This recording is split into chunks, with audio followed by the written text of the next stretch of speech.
The CoinDesk Spotlight is brought to you by Nexo, the place to earn on Bitcoin, Ethereum, and more. What will banks look like in the era of decentralized finance, or DeFi? Joining us to discuss is Paul Brody, Ernst & Young's global blockchain leader and a CoinDesk columnist who has just written a column on this very topic. Welcome, Paul. Hi, thanks for having me again. Hey, Paul, always great to see you. So could you just give us the TLDR here? What are banks going to look like in the future of DeFi? What is your take?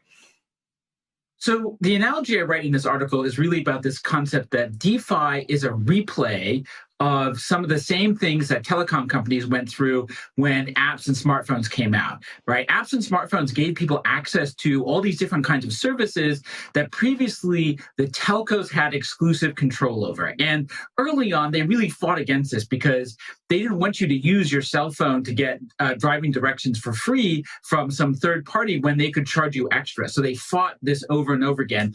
And eventually, they then tried a couple of other strategies. They tried to build their own services, and it turned out to be really, really difficult for them. The culture of telcos just doesn't sort of lead itself to rapid app innovation.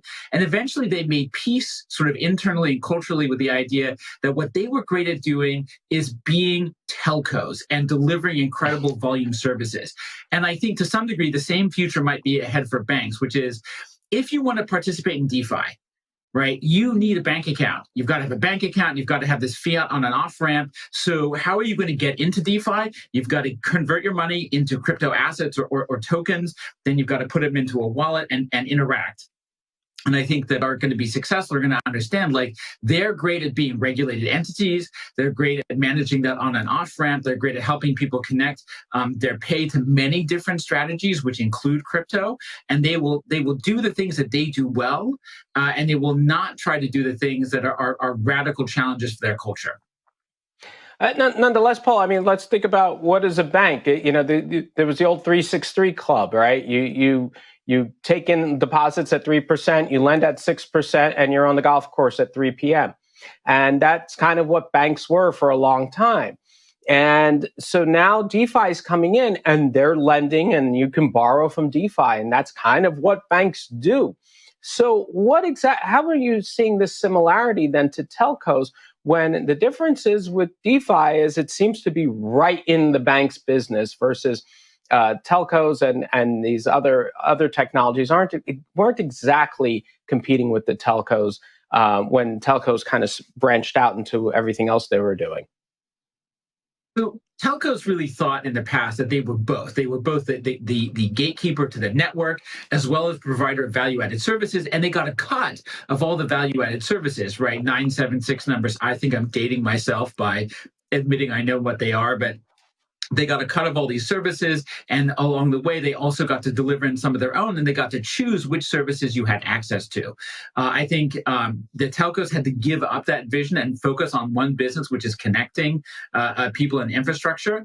Banks may also have to choose, like, hey, we've got to focus on, there are many parts to our business. There's the lending, there's the deposits, there's the financial services, and there's the network sort of connectivity into the ecosystem.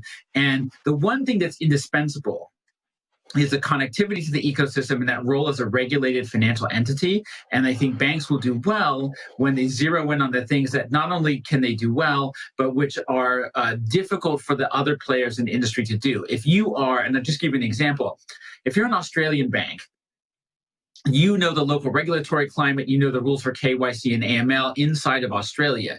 If you're a DeFi DEX provider in New York City, you will never, ever know those rules in Australia better than that Australian bank. So if you think about what can you know that others cannot and what can you do that others cannot, I think that the success sort of track is to zero in on those things. And it was very similar with telcos. If you are building a cell site and you know the San Francisco zoning rules, that's really valuable, right? If you're an app developer, you're never going to figure out how to get a cell site built in San Francisco. It's just not going to happen. So, I'm not going to ask you about those 976 numbers. That's your personal business. But I think you just dated yourself as well. Yeah, I'm sorry. Don't even start. But what does the banking sector look like though in the future, in the sense of, so what are they actually good at that would even help DeFi versus compete with it? So if you've used DeFi, you know it's really complicated, right? You've got to get your money from fiat onto an exchange. From an exchange, you've got to get into a DeFi wallet, right? And then once you get into DeFi, you're confronted with this like terrifying array of choices. So if I were a bank and my message is, hey, we're here for safety, we're here for regulatory compliance, I would do a couple of things. And I think banks could zero in on this. And this is what I've been advising banks, which is number one, be that trusted advisor. Number two, help give people curated access, make it easy for them to go use the well-respected, trusted, safe, vetted DeFi services. It is so easy for people to lose their money in this ecosystem if you're not expert. Banks that make it simple and give you a bit of a one-stop shop, they can create a differentiated advantage in at least part of the value chain. Now, something else I garnered from your article, just reading it, was that, telcoms had a tendency to merge, acquisition, maybe have monopolistic tendencies. And I wonder if you see that in traditional banks in terms of how they might try to gobble up DeFi. Absolutely. So if you're the CEO of a bank, there's a bunch of plays that you can run, right? One play is if an industry is facing transformation, if it's facing difficulty, you can do mergers, and then you can use mergers to cut your costs, and then you can maintain your profits, right? Secondly, customers are really valuable, right? So you can also try to buy access to customers by buying DeFi companies that are very good at this. One of the recurring themes that we talk about a lot with our banking clients is the rate at which consumers are moving into crypto assets and businesses are starting crypto assets and other services that need them is enormous. And if you're not in this business, you're not seeing it. You don't realize this massive transformation that's going on. And once a customer signs up with a crypto entity and a crypto exchange instead of a bank for these services, the odds of you getting that customer back for their expanded services are really low. So it's a race to get going. You can either build it, you can buy it, right? And if you come under pressure, you can either cut your costs or grow your revenue. To cut your costs, you buy companies and you take out costs. To grow revenue, you buy kind of the high growth players and add them to your sales stack. So those are set plays that CEOs know how to run. And one of the things we tell people a lot is technology ecosystems tend to repeat themselves. So you should look for the analogies in the past that will give you a guide to what strategies worked and what didn't. And the closing thought that I really gave in the article is this, which is culture eats strategy for breakfast. It's a famous quote. I'm forgetting now who said it, but the bottom line is you can't change yourself instantly or overnight, right? You can't go from being incredibly careful, well-respected, risk-focused bank to a hot startup that moves quickly and breaks things, right? Those are very different things. And you can say in the strategy part, I want to do this, but the culture of your firm is going to say, nah, that's not what we do here. So, Paul, thinking about it, because as you were saying, eventually the telcos focused on being a telco. But yeah, we look at Verizon. Verizon got involved in very recently in content. It was buying Yahoo for some strange reason before it got rid of it and at a loss. And AT&T also got in the content business.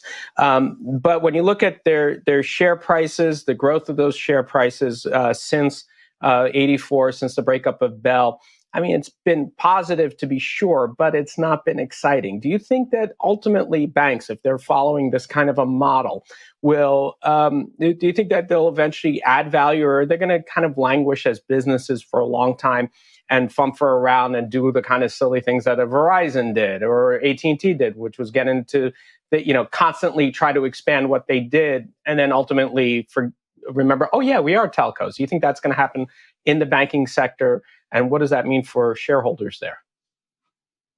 So mergers and acquisitions, demergers, write-offs, they're incredibly expensive, and they burn up companies internally when you do them. So if you were to say, what's all the money that was written off by a company that did an acquisition and it wasn't successful and then they spun it out?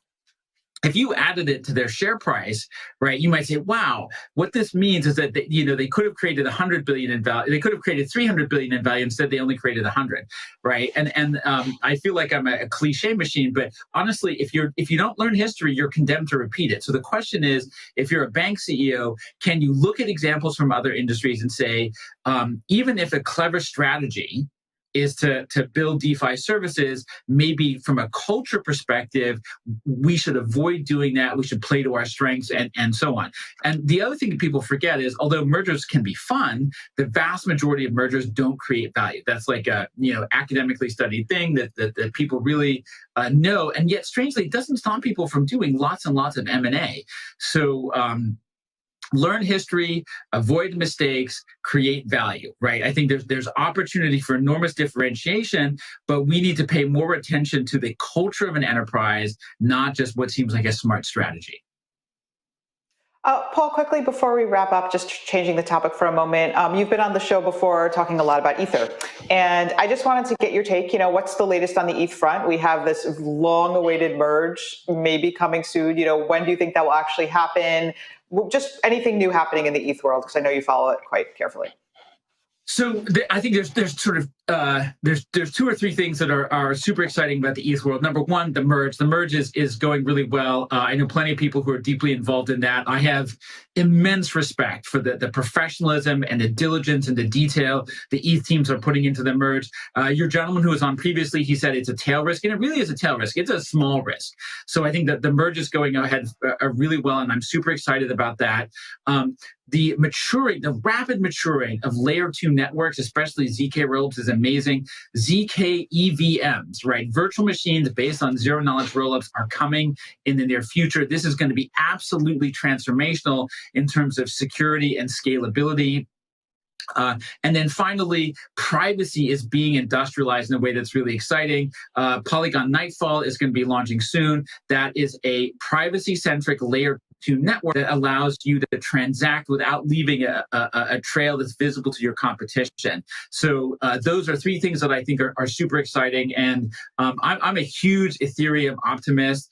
Right, I see charts saying, Ethereum share of like DeFi and sort of TVL locked has declined. But honestly, I think some of this is there's just a staggering number of other chains that are out there. They've got a little bit of money each. There's no one chain that really appears to be an alternative L1. And I think that after the merge and people realize the incredible maturity of the ecosystem, it's really going to be an Ethereum game in the second half of this year. I won't give you a prediction date on the merge, though.